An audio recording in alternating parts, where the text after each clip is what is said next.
C'est avec Natacha Polony, directrice de Marianne. Bonjour Natacha. Bonjour. Oui, Natacha. Alors, Marianne affiche à la une ce titre, trafic de cannabis, en finir avec la gangrène. Ça intervient après la manifestation de soutien des policiers 2 semaines après la mort d'Éric Masson, tué par un dealer. Proposition étonnante, la légalisation du cannabis. Pourquoi maintenant et pourquoi cette position, Natacha ? Le sujet, c'est justement qu'il faudrait sortir du discours 68 arts, vous savez, façon Daniel Cohn-Bendit, le pétard, c'est cool, c'est sympa. En fait, ça, c'est consternant. Et le problème, il est clair. Le cannabis, c'est dangereux, ça fait des dégâts chez les jeunes, sauf que les Français sont les plus gros fumeurs en Europe, malgré une des législations les plus dures. Et la lutte contre les trafics, c'est un tel échec que, donc, on l'a vu, des policiers se font tuer dans une simple opération de contrôle, parce que les trafiquants ont des enjeux financiers tellement forts qu'il n'y a plus aucune limite. Il faut lire les chiffres qu'on publie, un parmi d'autres. Près de 240 000 personnes en France sont plus ou moins impliquées dans le trafic, du gros dealer au tout petit guetteur. Oui, mais justement, légaliser, ce n'est pas envoyer un signal de faiblesse, c'est abandonner la lutte devant le fait accompli, Natacha.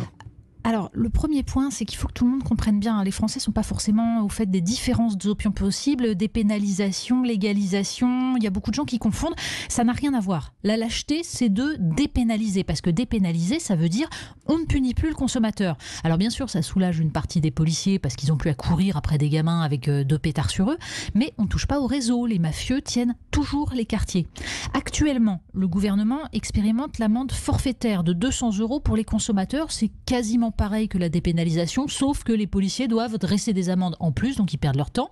Les amendes ne seront jamais payées et du coup, ils ne sont plus crédibles. La légalisation, ça n'a rien à voir. C'est la production et la vente qui sont autorisé, légal. C'est un peu comme l'alcool, même si on sait que l'alcool aussi, ça fait des ravages chez les jeunes. Bien sûr. Et alors, du coup, ça change quoi concrètement ? C'est ça qu'on montre dans notre dossier. Il y a plusieurs manières de légaliser. Alors, il y a la façon, justement, Babacool, 68 arts, le n'importe quoi, tout le monde fait ce qu'il veut.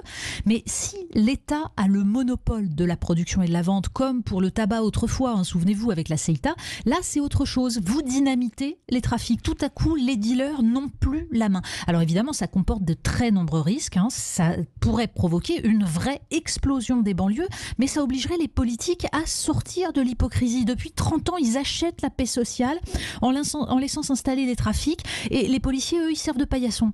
Alors notre dossier, ça raconte comment le trafic gangrène la France, comment les politiques se planquent, comment Emmanuel Macron est incapable de se prononcer et de proposer quoi que ce soit, et comment ça s'est passé dans d'autres pays. On peut être convaincu par nos arguments, ou alors on peut choisir d'autres options. Mais il y a une chose qui est sûre, le statu quo, ça n'est plus acceptable. Oui, merci Natacha Polony. Dossier très intéressant à lire dans Marianne, donc ce matin.